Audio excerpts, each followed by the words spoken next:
Hidup TV mempersembahkan Oase Rohani Katolik yang dibawakan oleh para imam Keuskupan Agung Jakarta. Selamat menyaksikan. Salam damai sahabat Oase Rohani Katolik, apa kabar? Kita berjumpa kembali hari ini dalam siaran Oase Rohani Katolik. Dan berbahagia sekali karena hari ini kita ditemani oleh Romo Diocesan Rudi Hartono.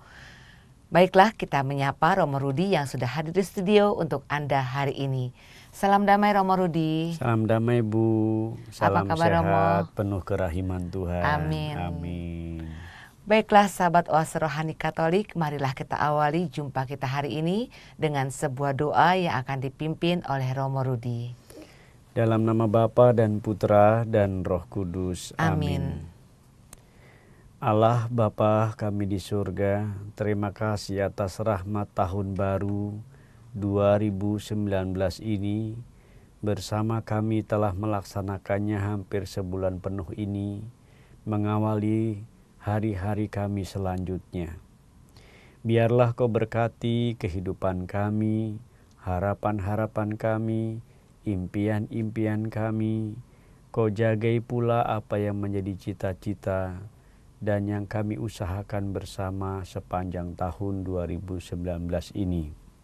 Tak lupa kami juga mohon berkat-Mu agar setiap tindak, pikiran, perkataan, dan perbuatan kami selalu diinspirasikan oleh sabda-sabda-Mu, sehingga hidup kami sungguh-sungguh bisa menyatakan kehendak-Mu. Akhirnya Bapa, berkatilah kami untuk perjalanan hari ini, demi Yesus Kristus Putra-Mu, Juru Selamat dan Sahabat kami, kini dan sepanjang masa. Amin. Dalam nama Bapa dan Putra dan Roh Kudus. Amin. Sahabat Oase Rohani Katolik, hari ini adalah pesta wajib Santo Yohanes Bosco, Imam. Dan pada hari ini antifon pembukanya adalah siapa yang mengajarkan dan melakukan sabda Tuhan, dialah yang akan disebut besar dalam kerajaan surga. Menurut kalender liturgi, bacaan hari ini diambil dari surat kepada orang Ibrani bab 10 ayat 19 sampai 25.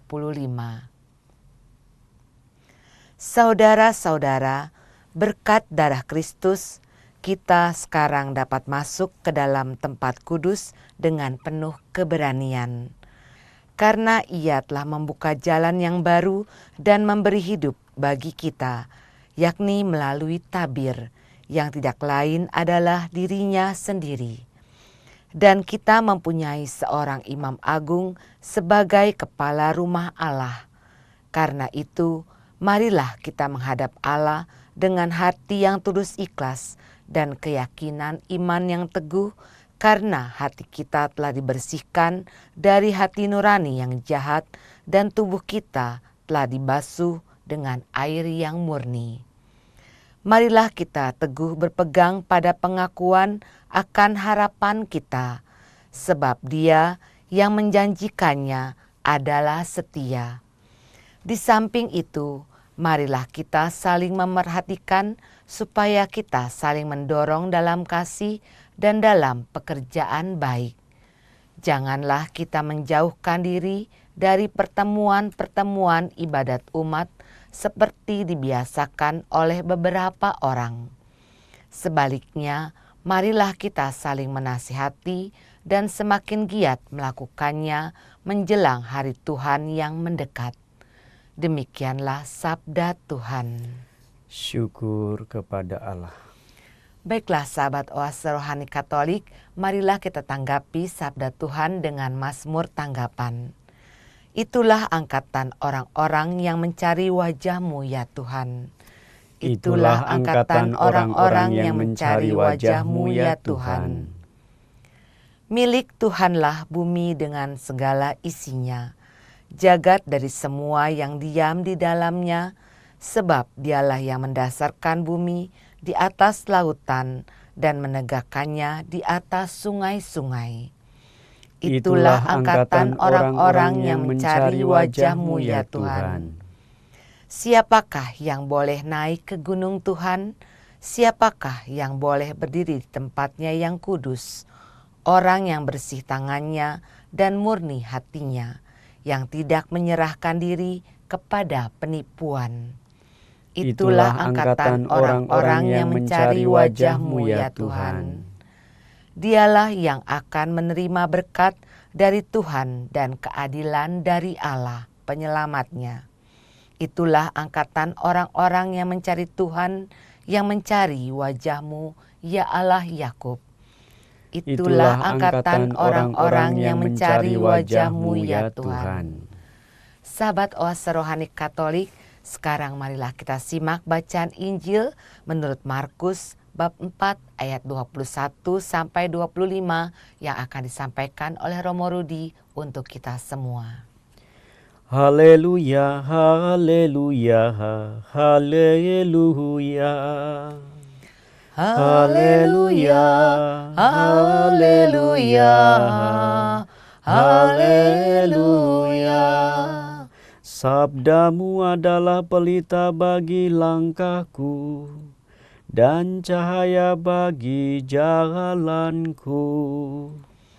Haleluya, haleluya, haleluya. Tuhan sertamu. Dan sertamu juga. Inilah Injil Yesus Kristus menurut Santo Markus. Dimuliakanlah Tuhan. Diambil dari Injil Markus bab 4 ayat 21 sampai dengan 25. Pada suatu hari Yesus berkata kepada murid-muridnya, "Orang memasang pelita bukan supaya ditempatkan di bawah gantang atau di bawah tempat tidur, melainkan supaya ditaruh di atas kaki dian. Sebab tidak ada sesuatu yang tersembunyi yang tidak akan dinyatakan, dan tidak ada suatu rahasia yang tidak akan tersingkap. Barang siapa mempunyai telinga untuk mendengar, hendaklah ia mendengar." Lalu Yesus berkata lagi, "Camkanlah apa yang kamu dengar. Ukuran yang kamu pakai untuk mengukur akan dikenakan pula padamu, dan malah akan ditambah lagi.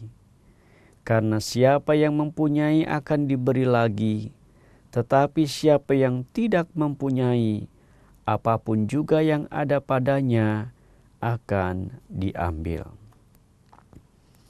Demikianlah Injil Tuhan. Terpujilah Kristus. Sahabat Oase Rohani Katolik, setelah kita menyimak firman-firman Tuhan pada hari ini, kita akan menyimak permenungan yang akan dibawakan oleh Romo Rudi untuk kita semua.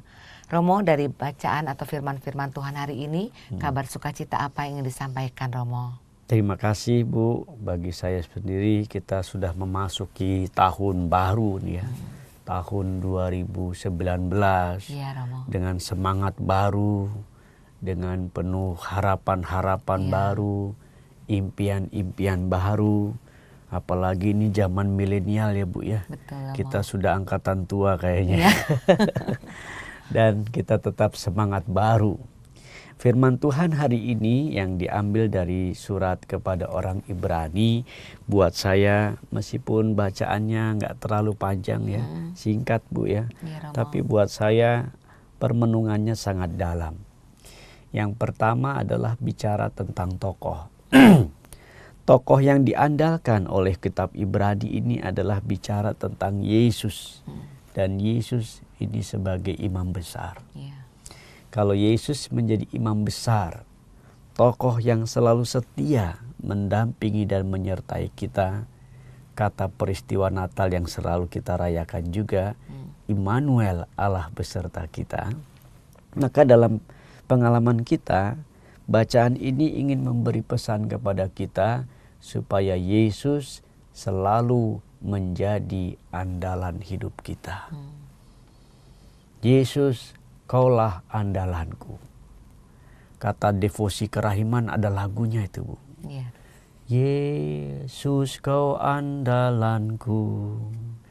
Yesus, Kau andalanku. Yesus, Kau andalanku. Engkau andalanku sepanjang hidupku. Wah, lagu itu singkat, diulang-ulang. Teduh saya kalau ikut menyanyikannya. Iya, ikut meresapkan Romo ya. Termasuk ibu juga saya kira ya. Betul, Mo. Dan ini juga termasuk saudara-saudari yang mendengarkan firman Tuhan hari ini. Jadi kitab Ibrani hanya ingin mengungkap kita supaya selalu mengandalkan Tuhan Yesus, imam besar yang setia ini, yang selalu menyertai kita dalam untung malang kehidupan kita. Dan bahkan dalam bacaan ini juga ditegaskan sesuatu yang luar biasa, bahwa Yesus akan membersihkan hati kita dari segala sesuatu yang jahat. Nah, inilah pesan yang sangat inspiratif. Memang agak sedikit penokohan karena mungkin habis peristiwa tahun baru, ya kan. Kita sudah menjajaki tahun baru di awal dan sekarang akhir Januari ini kita renungkan, sudahkah Yesus menjadi andalan hidup kita khususnya di tahun baru ini? Apalagi kita sudah sebulan mencoba untuk menjalani tahun yang baru ini. Saya kira ini menjadi pesan yang membawa kabar sukacita. Begitu Ibu. Ya Romo, terima kasih Romo, Ya. bahwa Yesus adalah andalanku, Andalanku. ya, andalan hidup kita. Andalan hidup Bagaimana kita. cara kita mengandalkan Yesus dalam menjalani hidup kita sehari-hari, Romo? Iya. Kalau buat saya, setelah saya juga banyak membaca-baca buku dan kadang-kadang juga merenungkan apa yang menjadi pesan firman Tuhan, kenapa Yesus harus kita jadikan andalan? Ya. Sebab kita ini orang beriman, di mana kita percaya Allah Bapa, di mana kita percaya Yesus yang menjadi perantara utama. Ya.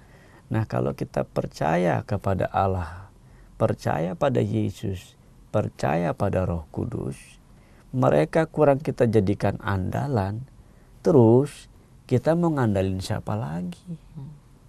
Selain ya, dalam pergumulan kita, memang kita bisa pakai otak kita. Kita bisa punya banyak strategi, metode-metode gitu ya.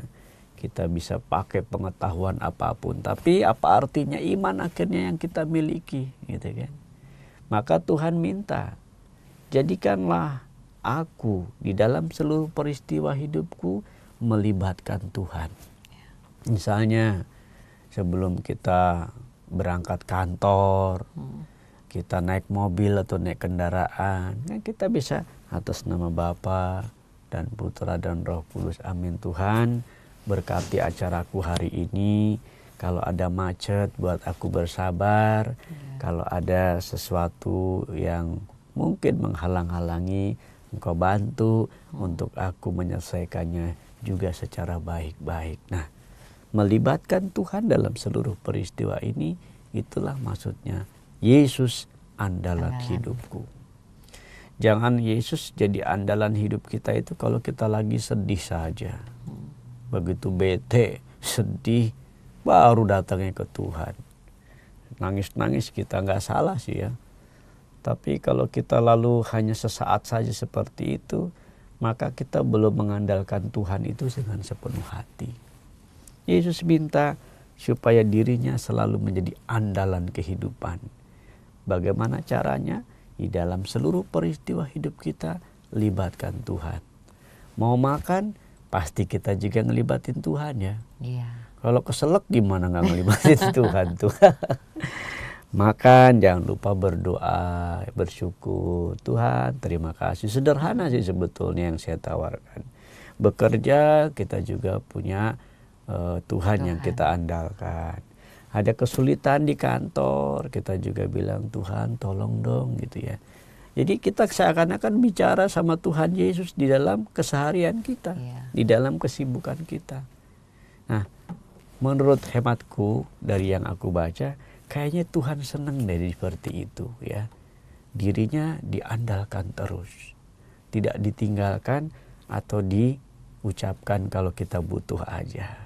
Gitu loh maksudnya, Bu. Iya. Jadi sepanjang hari dalam kehidupan kita, baik untung, malang, suka dan duka, peristiwa kehidupan, libatkan Tuhan di dalam kehidupan kita. Itu yang saya katakan. Ya Romo, jika orang sakit, menderita, apakah mungkin dia mengandalkan Tuhan dalam kehidupannya, Romo? Nah, apalagi sekarang nyata-nyata kalau kita misalnya dalam keadaan kurang sehat, sakit atau berpenyakit, mungkin dalam artian tertentu ya kita sudah lumpuh ya, tidak bisa beraktivitas kembali. Justru semakin hari kita harus semakin mengandalkan Tuhan. Dalam keadaan sakit, cinta kita kepada Tuhan harusnya lebih mendalam. Ya, dengan berdoa tak kunjung putus, jangan mengeluh. Kalau bisa, satukan derita kita, sakit kita itu dengan Tuhan Yesus. Yesus aja menderita di salib, ya. Yesus mengalami peristiwa salib yang luar biasa. Kadang-kadang kalau saya melihat permenungan tentang salib, ya, mata saya itu keluar air mata sendiri. Seakan-akan pengorbanan hidup kita ini nggak seberapa ya. Atau derita kita ini hanya kecil dibandingkan deritanya Yesus. Hanya untuk kita, dia rela mati di salib, menerima penyiksaan yang luar biasa. Itu peristiwa salib itu luar biasa loh ya. Di pengadilannya, bawa salibnya, dicemoohnya, harga diri udah begitu masih dipantek lagi. Itu kalau kita bayangkan sakitnya luar biasa. Nah, kalau kita mau sehati seperasaan dengan Tuhan, satukan derita dan sakitku dengan derita Yesus. Sehingga kita itu sehati seperasaan dengan Tuhan. Mungkin ini arti kedua dari Yesus kita andalkan. Gitu loh, Bu. Ada lagi pertanyaannya? Iya, jika kita susah berarti kita mengandalkan Tuhan Yesus ya. Jika kita senang bagaimana, Apalagi senang. Ya kayak kita ini kan punya iman kan, Allah bukan hanya dibawa untuk saat susah-susah saja. Kalau begitu kita egois sekali ya. No. Iman kita itu harus penuh. Iman kita itu harus utuh. Karena Tuhan itu kita imani di dalam senang kita dan juga di dalam duka kita. Ketika kita lagi senang-senang, happy, misalnya lagi ngapain ya, biar naik gaji kali ya. Atau habis dapat bonus gitu ya. Ya kita bersyukur sama Tuhan. Tuhan terima kasih ya. Ternyata hari ini aku dapat bonus nih ya. Mau aku bagi dari mana ya? Nah, silahkan renungkan sendiri ya kan. Atau dalam catatan itu kita juga dalam kondisi bahagia. Karena kebahagiaan kalau bisa itu mengiringi kehidupan seluruh peristiwa kita.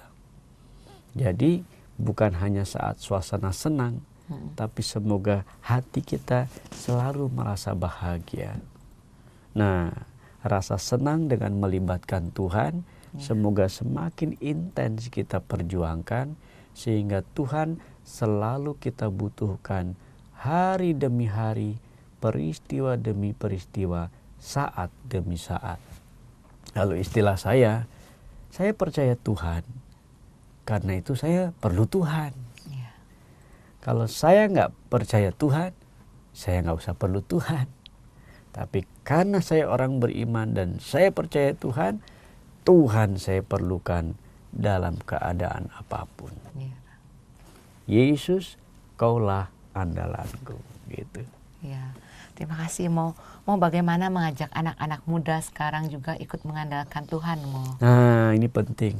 Hari ini gereja memperingati Santo Yohanes Bosco. Dia seorang imam ya, yang cinta sama orang muda. Saya kira kita akan menghubungkan dengan implikasinya. Pertanyaan Ibu tadi adalah gimana mengundang anak-anak muda supaya juga mengandalkan Tuhan ya.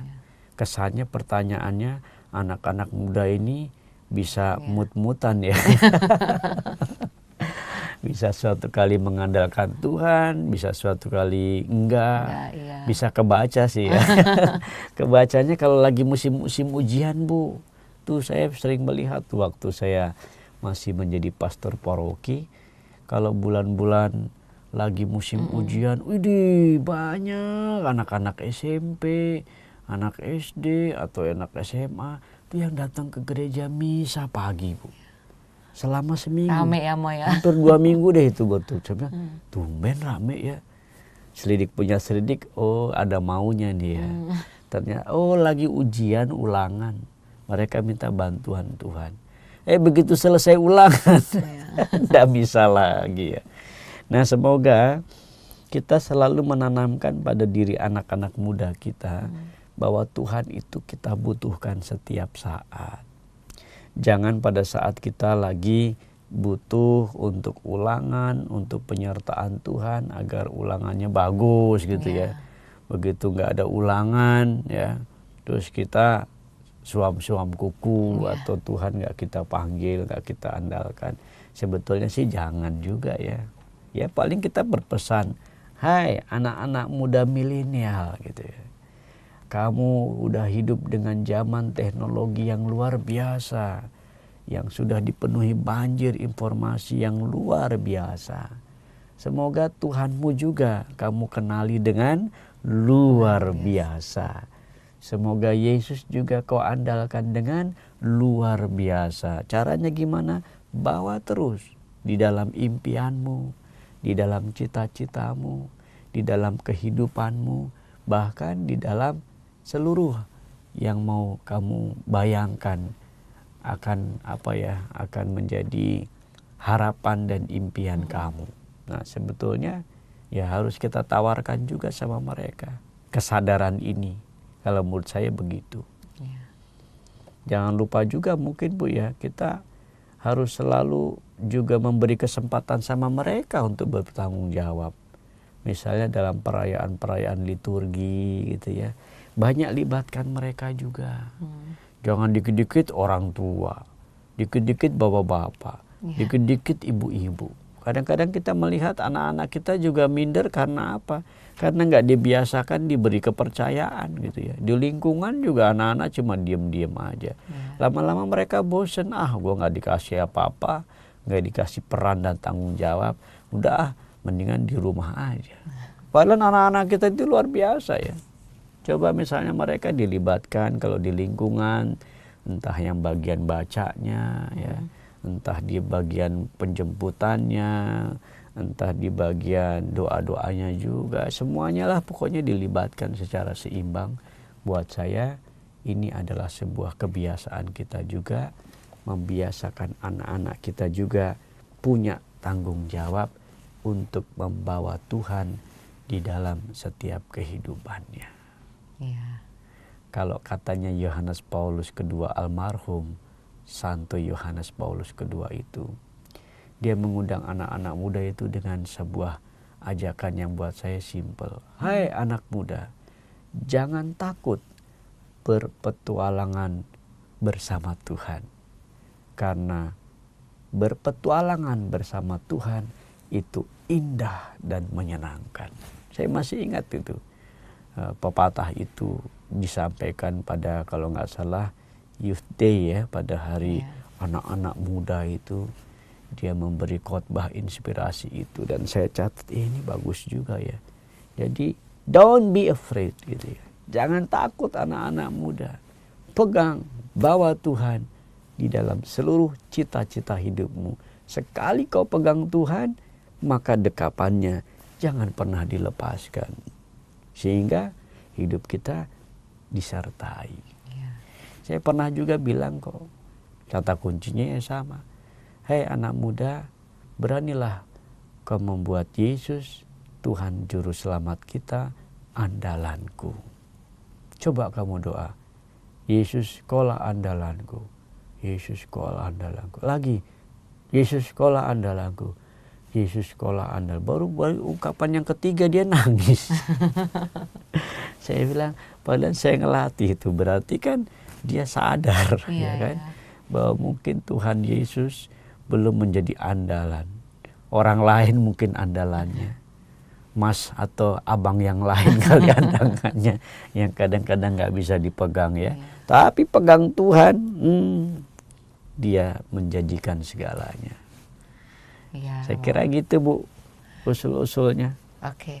Mo, Yohanes Bosco itu kan pencipta kaum muda ya, Mo. Iya benar. Bagaimana dia mengajak orang muda untuk terlibat dalam kegiatan gereja ini, mau menggereja? Nah itu dia inspirasinya ya. Saya memang terkesan dengan Don Bosco ini. Dia punya cara-cara pastoral yang luar biasa.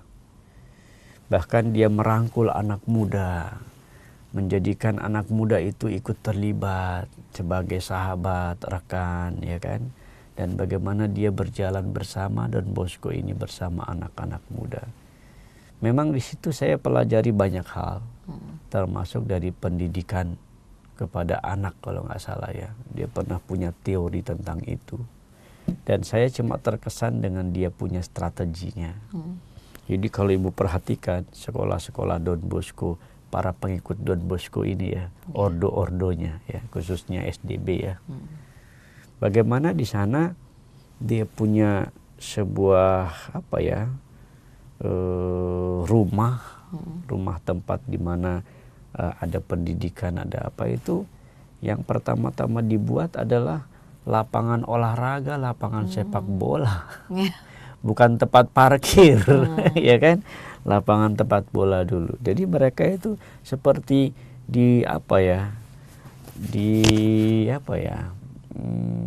diperhatikan emosinya, gitu. Emosi dan perasaannya. Kan kalau udah main bola seneng tuh Bu ya, olahraga dulu.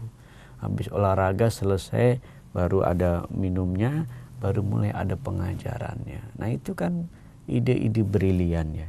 Don Bosco merangkul anak muda, membuat wadah bagi anak muda bertemu, berkumpul, dan akhirnya saling mengungkapkan rasa dan tanggung jawab.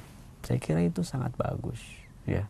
Don Bosco ini emang ideal ya pada zamannya untuk melihat, dan saya kira saat ini juga ilmu-ilmunya masih punya masih relevan atau punya makna implikasi di dalamnya. Kalau menurut saya ya, kita pelajari bagaimana catatan pendidikan kaum muda dari Don Bosco itu luar biasa yang saya tahu ya. Iya, Mo dari semuanya ini apakah ada kesimpulan Mo yang dapat disampaikan kepada sahabat Oase Rohani Katolik? Iya, saya kira dari firman Tuhan khususnya surat kepada orang Ibrani, pesannya sangat jelas. Mari kita memahami siapakah Yesus juru selamat kita itu. Dia telah datang tidak dengan sia-sia gitu ya. Dia datang dengan penuh pengorbanan. Semoga ini juga diberdayakan atau memberdayakan, atau Yesus itu menjadi kekuatan yang menyemangati kita orang beriman. Baik orang tua, orang sakit, orang sehat, orang muda, termasuk anak-anak kecil, untuk menjadikan Yesus juru selamat kita itu andalan hidup kita.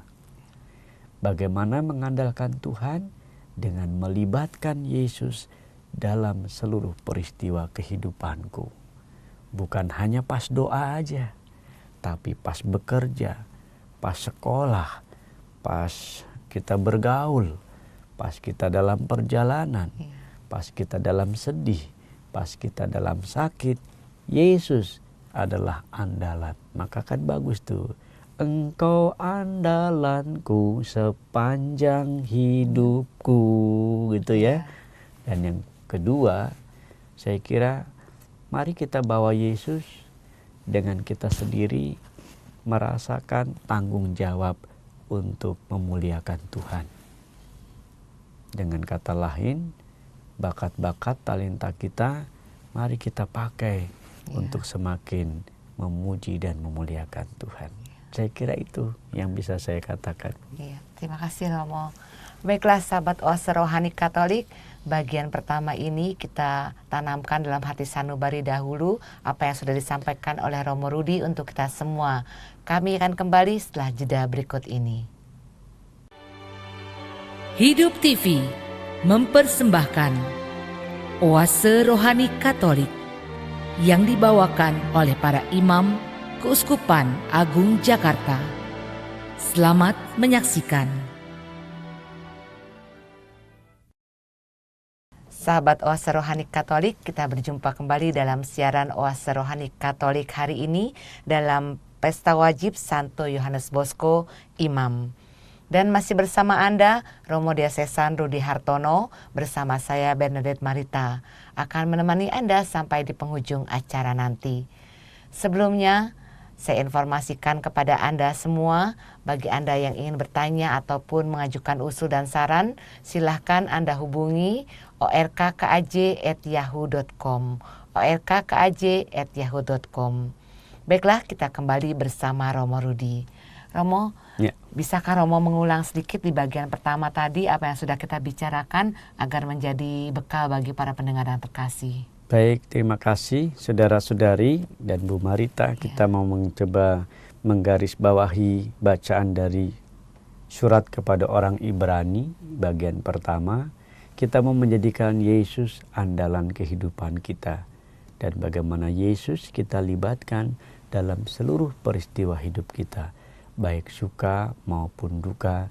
Kita mau menjadikan Tuhan andalan kehidupan kita, gitu Bu. Iya, Mo.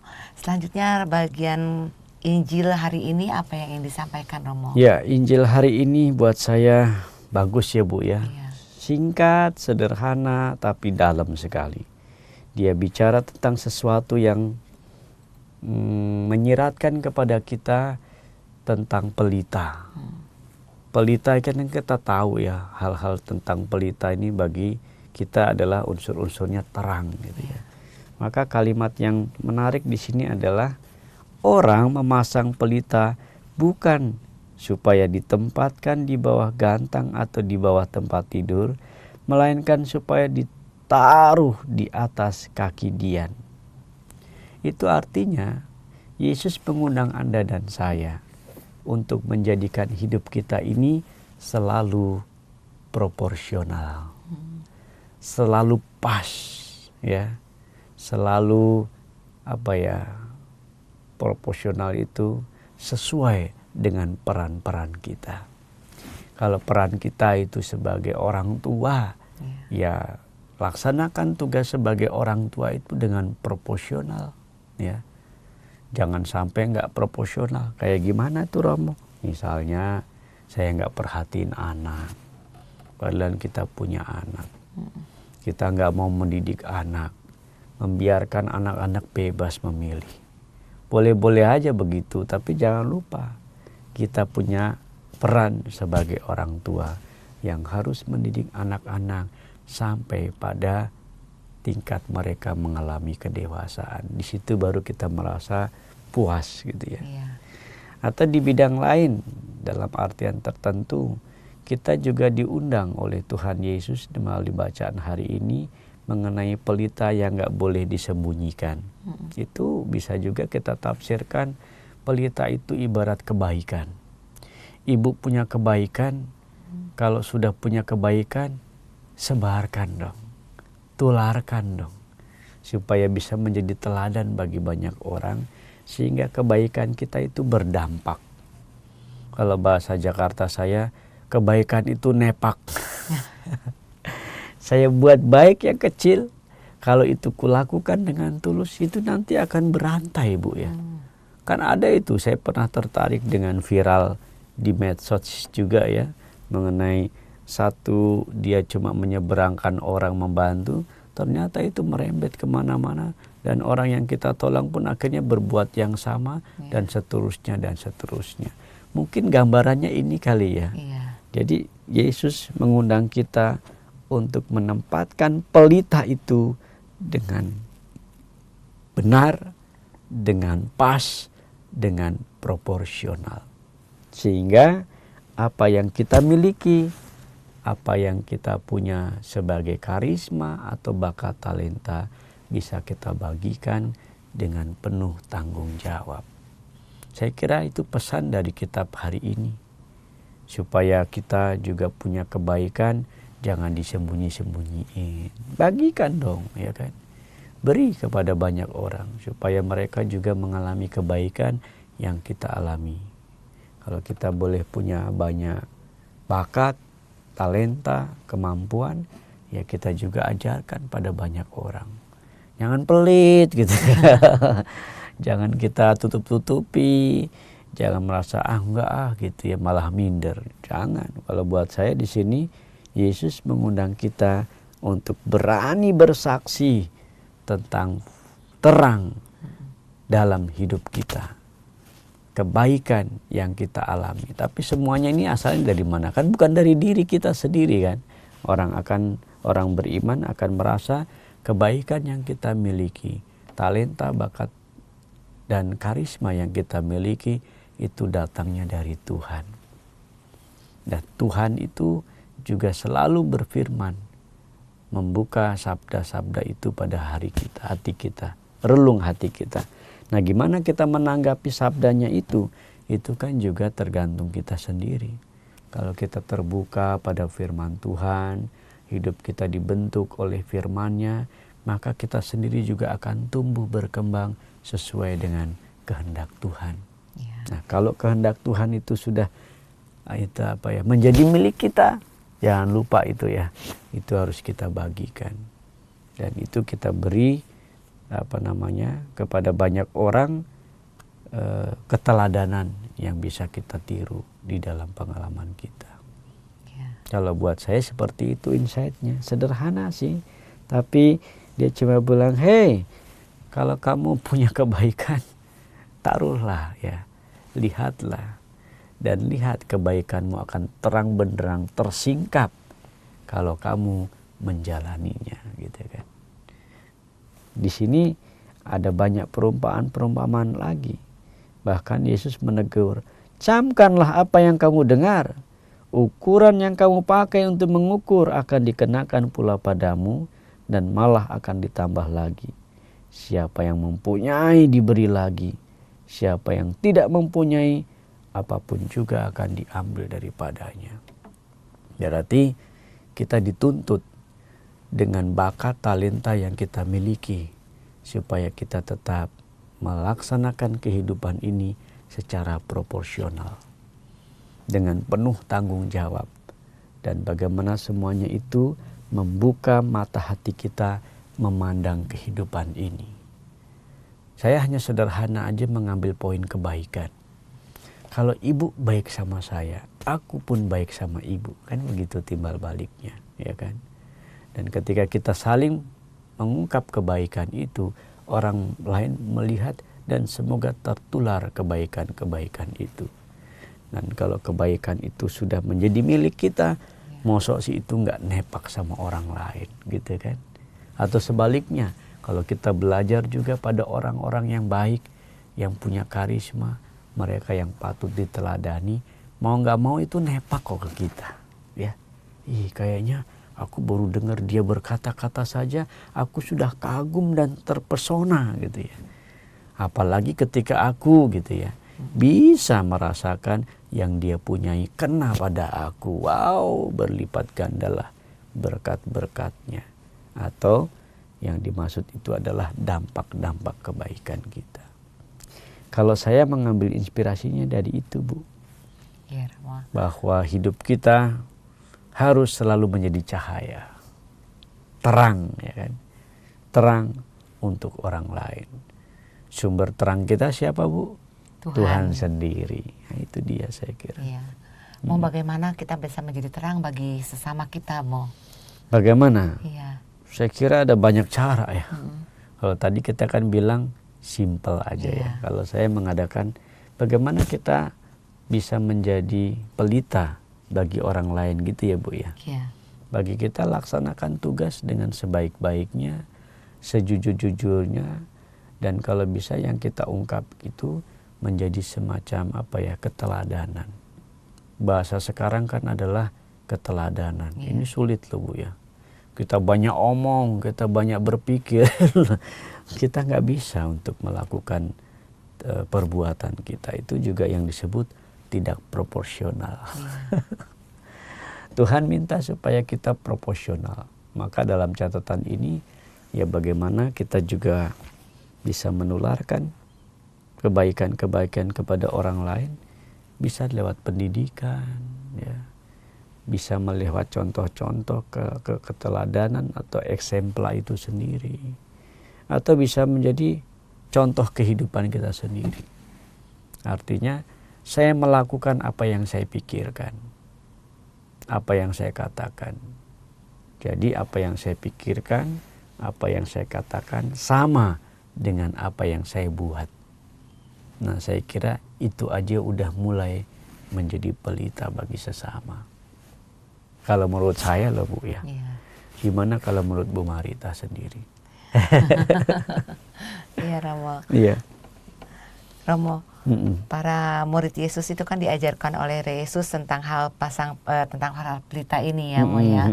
Bagaimana murid-murid Yesus itu membagikan juga kepada orang-orang di sekitarnya tentang ajaran Yesus ini, Mo. Jadi kalau buat saya, kita itu harus senantiasa pergi dari kemapanan. Pergi, bergerak, move on kata anak muda kita ya kan.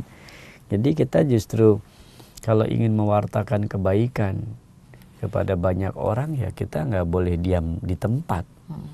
Nggak boleh statis begitu saja, tapi kita harus bergerak, pergi dari tempat yang kudiami ke tempat-tempat di mana aku bergerak. Membagi itu. Kayak gimana ya Romo konkretnya ya. Misalnya, saya tahu saya punya banyak misalnya talenta gitu ya. Saya punya talenta mengajar misalnya gitu. Maka ya saya pergi harus banyak memberi pengajaran-pengajaran kepada orang lain. Ada tawaran-tawaran, oke, kita akan melihat bahwa tawaran kita adalah sesuai dengan bidang yang kita imani, yang kita alami, yang kita punyai gitu ya. Dan kita mengajar. Dan kalau kita mengajar kan berarti memberi bekal pada banyak orang. Kalau pengajaran kita sangat maksimal, maka pengajaran itu berdampak juga pada siswa atau peserta didik yang kita ajar. Demikian juga mungkin dengan kalau kita di kantor lah misalnya ya. Di kantor bagaimana kita bisa menularkan kebaikan bagi banyak orang. Kalau buat saya ya kalau jadi pimpinan perhatikan bawahan. Bergerak, jangan cuma dengar aja, tapi turba, pelajari data, pelajari itu aset-aset dari perusahaanmu, termasuk karyawanmu sendiri. Jangan cuma duduk di atas meja, main perintah-perintah saja. Itu kalau nggak sinkron bisa berbahaya, ya kan? Maka di sini saya kira ya kita harus bergerak, kita harus pergi dalam kalimat yang lebih aktif, dan di situ kita mewartakan kebaikan-kebaikan Tuhan. Saya kira Tuhan akan menyertai dan membangkitkan kita kalau kita juga membawa, ya kan, apa yang kita miliki ini kepada orang lain yang membutuhkan. Kalau buat saya seperti itu, Bu. Jadi bergerak, pergilah supaya kebaikanmu tidak statis, tapi berdampak, berdinamika. Apalagi sekarang kalau kita ini udah usia-usia TOP begitu ini ya, udah hampir memasuki masa lansia, atau kita ini.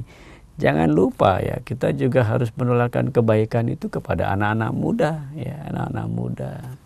Kita berdayain, kita rangkul, kita temenin. Jangan kita biarkan begitu saja. Bagusnya sih berjalan bersama. Saya kalau bicara Don Bosco ini, bicara anak muda sebetulnya. Dan saya terkesan dengan anak muda. Mengapa? Karena bisa banyak yang saya pelajari loh Bu kalau saya dekat sama anak-anak muda itu ya. Mereka belajar mencari kebenaran. Bagaimana mereka meneliti. Bagaimana mereka terus menemukan, mempertanyakan, menyelidiki. Bagi saya yang dulunya sudah mulai TOP BGT gitu ya, merasa dipancing lagi, diingetin lagi. Iya ya, mereka terus semangat mencari. Saya pun jangan pernah berhenti juga untuk mencari dan mencari. Nah, maka dalam konteks kita bicara anak muda di sini juga bagus kalau kita selalu bersama mereka. pikiran-pikiran kita akan terbuka. Semangat kita juga akan menjadi, kalau buat saya, still forever young. Tetap semangat muda ya. Syukur selamanya. Dan ini menjadi sebuah pergulatan perjuangan hidup kita masing-masing. Maka bagi saya, baiklah justru yang kita miliki dengan kebaikan-kebaikan kita, dengan ukuran-ukuran yang kita punya, dengan peran-peran yang kita miliki, mainlah di situ, di mana kita punya. Ini implikasi yang lain terkait dengan firman tentang pelita ini ya. Jadi dengan kata lain, kalau bakatnya ngajar, ya ngajarlah yang benar. Jadi guru, jadi gurulah yang benar. Jadi pemimpin, jadi pemimpinlah yang benar. Jadi pemuka agama, jadi pemuka agamalah yang benar. Jangan malah kita saling mengadili, saling menghakimi, saling salah-salahan. Nah, ini yang disebut tidak proporsional, ya kan? Lebih baik kita pakai yang kita pakai di ukuran. Kan Yesus bilang juga, dicamkanlah apa yang kamu dengar. Ukuran yang kamu pakai untuk mengukur akan dikenakan pula padamu. Itu berarti ya, kalau kita punya ukuran untuk orang lain, dan orang lain juga harus konsisten melihat bahwa akhirnya mereka memakai ukuran-ukuran yang kita pakai juga. Dengan kata lain, ya memang di sini konsisten. Kalau bahasa sayanya proporsional. Orang diminta untuk proporsional. Jangan kelebihan juga, tapi semuanya dilakukan dengan pas, perannya yang pas gitu kan. Jadi pemuka agama yang pas, jadi bapak rumah tangga yang pas, jadi pimpinan yang pas, jangan aneh-aneh gitu ya. Coba termasuk anak-anak muda kita ya Bu ya. Mereka juga punya peran yang pas juga, yang proporsional. Jangan sampai mereka punya mimpi-mimpi, harapan yang setinggi langit tapi tidak pernah didialogkan sama orang tuanya, tidak pernah didiskusikan, jalan sendiri aja. Itu buat saya juga kurang pas, kurang pas.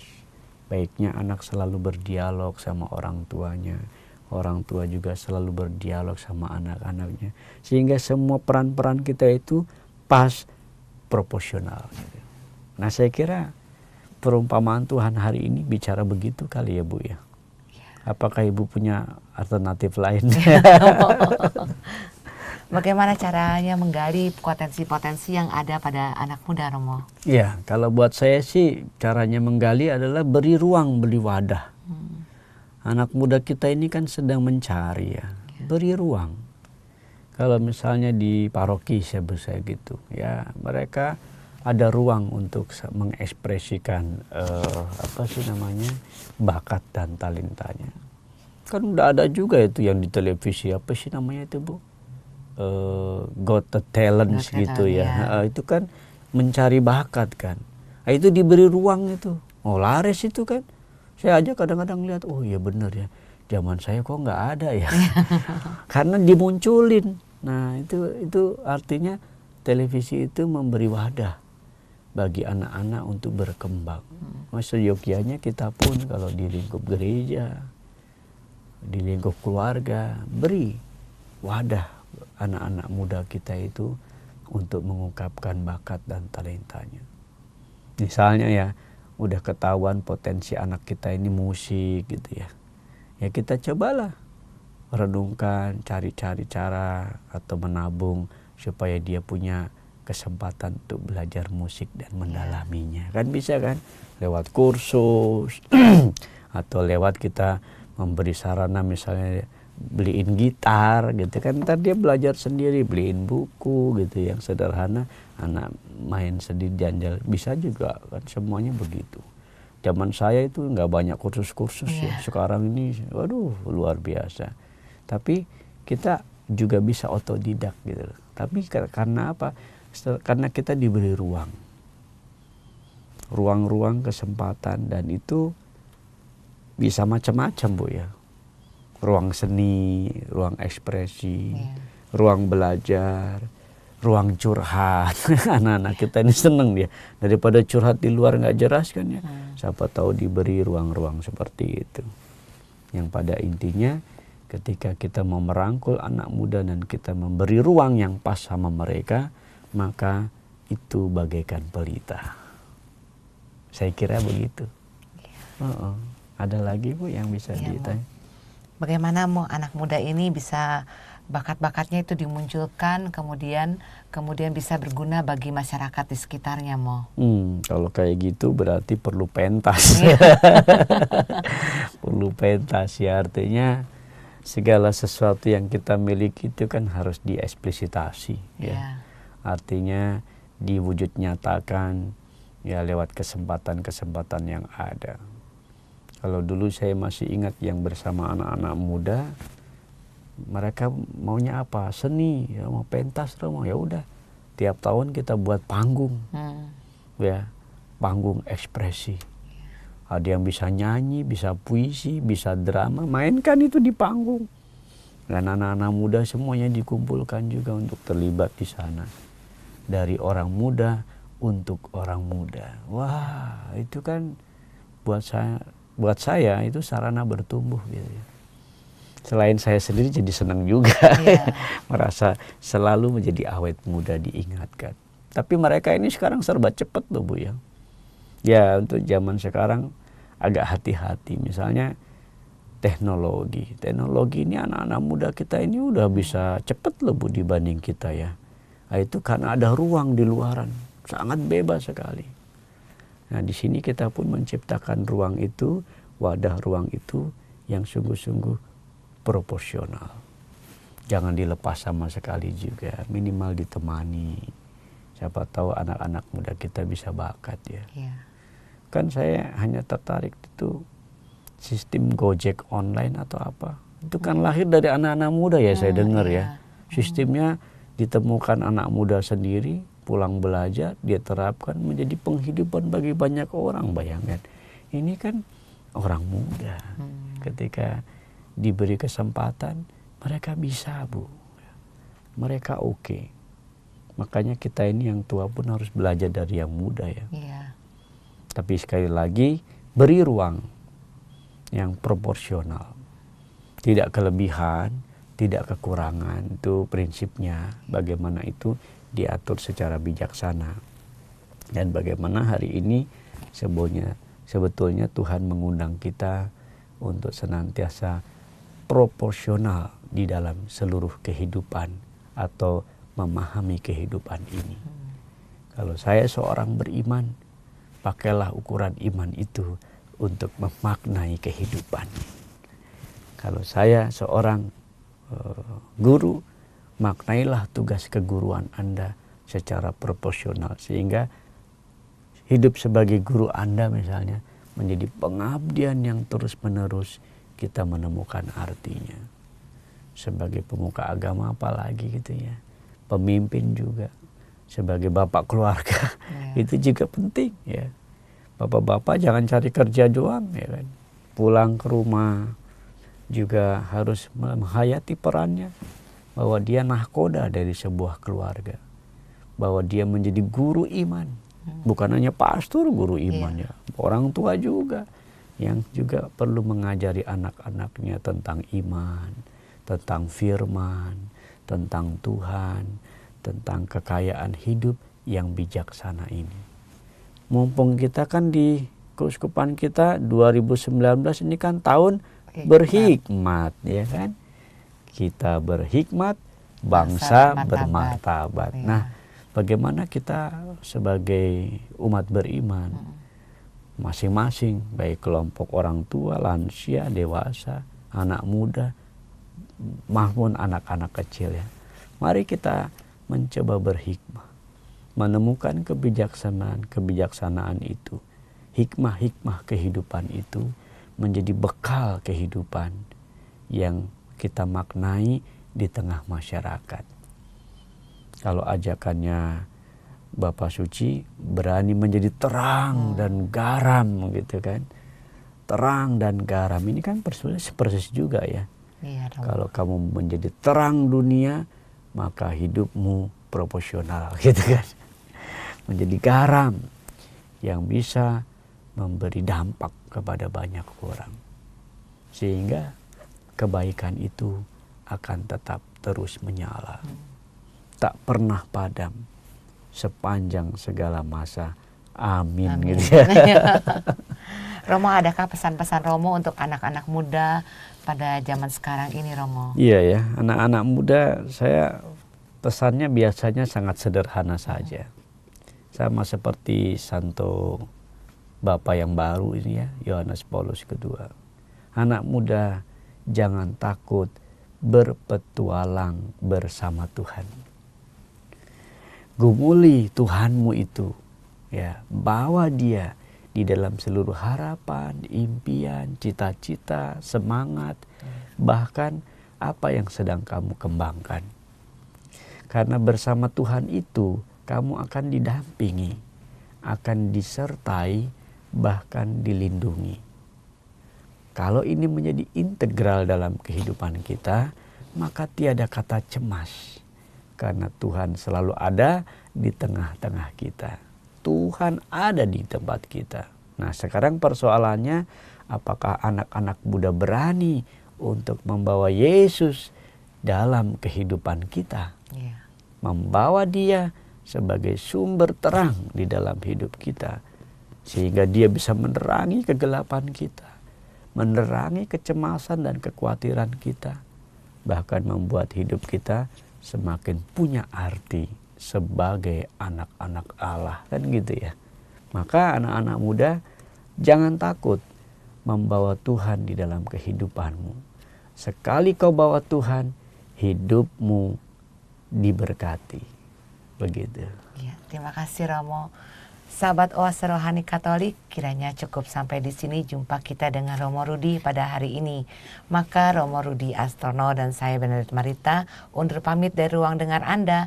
Kami mengucapkan salam damai, tetap semangat dan tersenyum. Kita akan tutup jumpa kita dengan doa penutup dan berkat Tuhan melalui Romo Rudi. Dalam nama Bapa dan Putra dan Roh Kudus. Amin. Allah Bapa di surga, terima kasih melalui Don Bosco hamba-Mu kami boleh belajar tentang semangat orang muda yang selalu ditanamkan di dalam kesaksian hidupnya. Sehingga akhirnya boleh kami pelajari menjadi suri teladan. Biarlah dengan Don Bosco yang kami peringati ini, kami boleh menemukan hikmat di tahun hikmat Keuskupan Agung Jakarta ini, di mana kami keluarga-keluarga Kristiani belajar untuk menemukan kebijaksanaan, mengambilnya sebagai pesan kehidupan.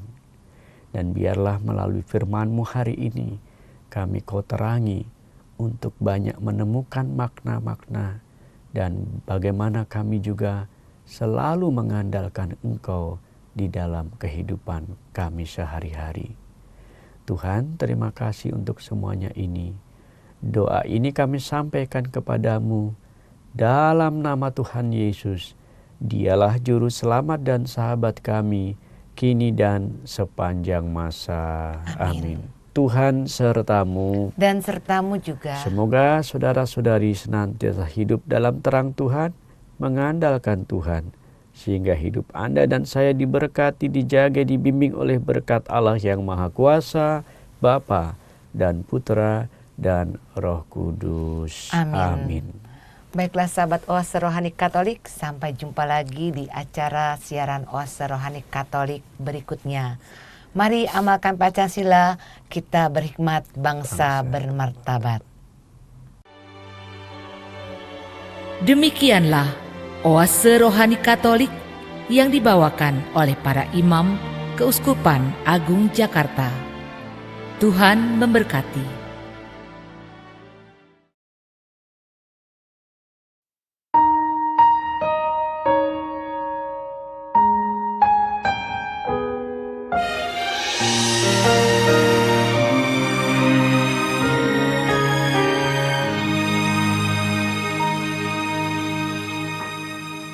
Hari ini ku bercakap janji